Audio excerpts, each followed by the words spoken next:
So we finally got the new compulse. It's really good. It's a 454 round burst round Hake pulse rifle, and stat-wise it's top of its class, as you should expect for a comp weapon, with 77 range, 55 stability, 31 handling, 33 reload, 40 aim assist, 25 AE, and 19 zoom. The only other weapons it really compares to are Disparity and Insidious. Disparity has 65 range, 59 stability, 30 handling, 28 reload, 45 aim assist, 20 AE, and also 19 zoom. Meanwhile, the Insidious has 74 range, 60 stability, 27 handling, 34 reload, 44 aim assist, 18 zoom, and 39 AE. Insidious, however, is in the energy slots and also doesn't have as good perks as Disparity or Belisarius, so we won't be talking about it. So, back to Disparity and Belisarius. When adding perks to both weapons, you can reach max range. However, Belisarius will end up with higher stability due to ricochet rounds being on the gun. You can also choose to give up literally one range and use small bore for 7 more stability, which is quite useful. With that in mind, you might think it's worth building into range. However, without something like rapid heals and moment, this pulse's main problem appears, being that it has excessive recoil despite the telescope sight it has. So unless you have really good recoil control, it's mostly not worth going into range. Same can be said for damage perks. My main role has been Kill Clip and Vorpal, and it's quite a fun role because I enjoy harder to use weapons. This will be the black and silver pulse in the background gameplay. However, the one I got this week to try and controller, which I'll talk about the pulse's controller and performance in a bit, it's significantly better in almost every way for general use because the recoil is actually controllable in it. This will be the pinkish red and white one in the background. The times to kill advantage from Kill Clip isn't really shown when you can't hit all 5 crits, and only works as a pseudo stability perk in that you'll be able to get away with hitting less headshots in quite a few scenarios. At that point you might as well just use Zen Moment, which is in the same slot as it, or Rapid Hit, as that'll be in the third column and therefore will actually allow you to use the 0.67 time to kill benefit from Kill Clip. With that in mind, I would generally try to find a role that would mix decent range and stability to actually make the maximum range of 47.3 meters usable. So let's see what the options are when it comes to the perks. In the third column there is Slice, a new perk which will sever enemies for a bit when you shoot them after using your class ability. Rapid Hit, Elemental Capacitor, Eye of the Storm, Keep Away, and Vorpal. In the fourth column there is Hatchling, Kill Clip, Moving Target, Headseeker. Deconstruct, another new perk, which when dealing sustained damage to a construct, that being things like stasis crystals, barricades, and stasis turrets, it will partially reload the magazine from thin air. And finally there's Zen Moment. If you for some reason decide to go into comp for a PvE version of this, I just look for Slice, Rapid Hit or Vorpal in the third column, and Hatchling or Kill Clip in the fourth. However, for PvP, literally nothing but maybe Hatchling is a bad option. Deconstruct and Hake Breach armaments are an interesting option if you really hate Titans and Stasis. However, according to a Cami video I watched, Deconstruct is apparently bugged to where you have to shoot the Titan first before it'll proc on the barricade, so I wouldn't use that role unless Deconstruct gets fixed. Elemental Capacitor is always a good option, however its usefulness will be dependent on what class you play. Reload, for example, is nice but not too useful, and the recoil direction from stasis could be detrimental, considering the fixed recoil guns now have. However, Arc, Void, and Strand all offer benefits. Strand's 20 AE boost will put you nicely in the 45 range without Icarus and 60 with Icarus, which will grant you very good accuracy in air without having to use your entire build to get it. If you did, however, decide to build even further into AE, you can get 80 with just Knucklehead Radar and Hunter, and 100 with Threat of Ascent added on, then 90 if you just have Threat of Ascent. If instead of using Knucklehead Radar you decide to use Speed Loaders, at 1 stack you'll get 90 AE and then 100 at 3. Then on Warlock you get 70 with just Ophidian Aspect, add Threat of Ascent and you'll again have 100, without Ophidians you'll just have 90 again. If we switch off with Strands just for the sake of it, with Heat Rises and Ophidians you get 70 AE, then if you switch off Ophidians to Wings of Sacred Dawn you'll get 90 AE, 100 if you add Heat Rises on top. If you somehow get hip firing and air to work on Titan with Lion Ramparts, you'll get 100 AE on Strand, and 90 AE on every other subclass.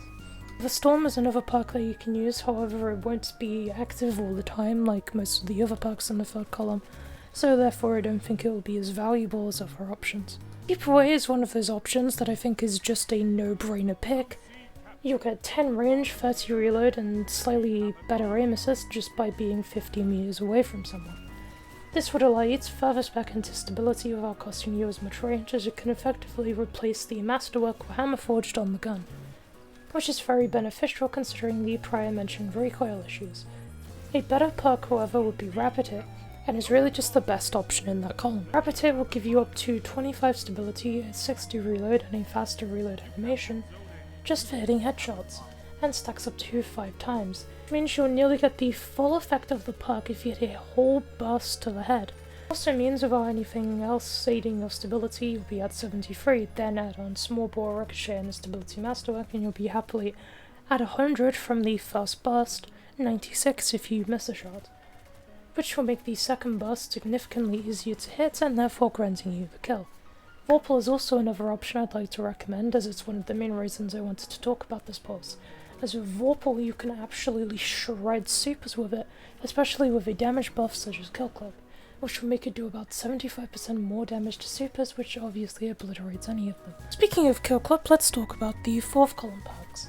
Kill Clip normally will just make it so you only need to hit 5 heads into your body at tier 9 Rezel, and 6 head from tier 8 and under, compared to the normal hits to kill at tier 10 being 8 head, 7 head in 1 body at tier 9 to 4, and 6 head in 2 body from 3 and under. It will also slightly decrease the time to kill to 0.67 at tier 9 and 0.6 at tier 8 and under, compared to the normal 0.73 across the board. Moving target is nice to have, but I don't think it provides enough benefit to be considered over the other options, especially since the gun normally has 19 zoom, which makes it a magnet for aim assist anyway. Itsuka is kind of useful. It basically lets you hit 2 body shots up to tier 6 and still get the 2 burst, alongside letting you hit barely 1 body shot at tier 10 Rezel whilst also still getting the 2 burst. However, again, it's not really that useful in my opinion compared to the other options once again. Finally, there is Zen Moments, which like Rapid Hit will decrease your recoil to a much greater effect, and you also don't need to hit headshots. It will also grant you flinch resistance, which is incredibly beneficial, so yeah. So now that we know all the perks, all of them I would say are pretty useful and good. However, the ones I would mainly use are the ones I've mentioned earlier, being Rapid Hit or Keep Away and Kill Clip or Zen Moment. However, considering basically every perk is good, you don't really need a 5 of 5 god roll to make sure this pulse at least performs decently. I use a Vorpal Kill Clip roll that largely goes against what I've been saying about wanting stability and range over killing power, and I love the thing.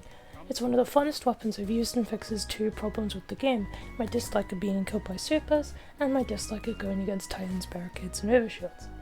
On top of my previously mentioned enjoyment of harder to use guns, it's genuinely great. So I wouldn't fuss over getting a roll that is literally a 5 of 5, I would just mainly aim for something that's decent, as you'll probably never get the 5 of 5 anyway due to how the comp reward system works. So with that all out the way, what about its controller performance?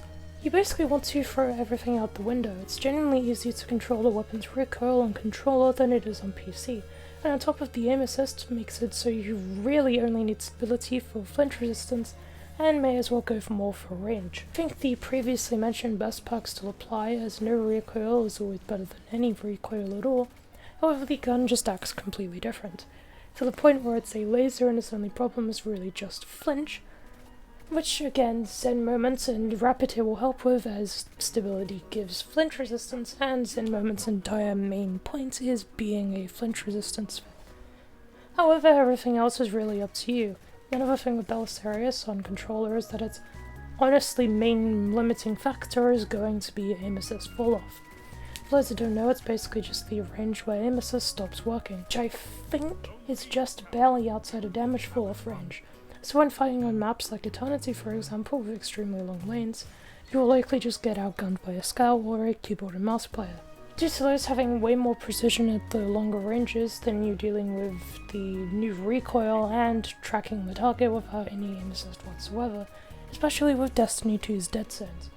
However, it'll be far better in close range than keyboard and mouse due to your aim assist and the high zoom value, which is a general thing for controller, I know, but Belisarius is one of those weapons where it's even more apparent, again due to the telescope sight it's been given.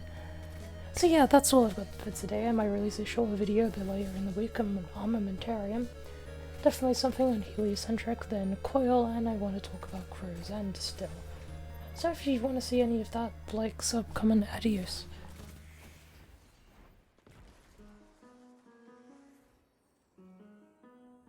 Zone B captured. You have zone advantage.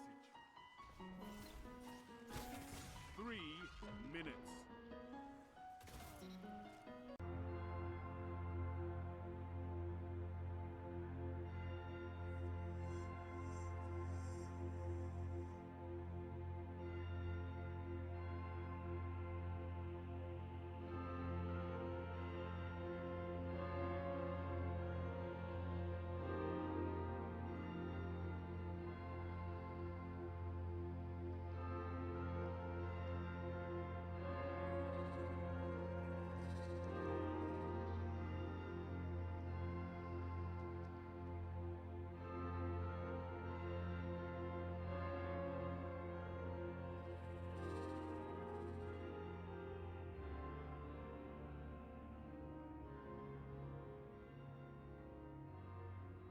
I have two sides.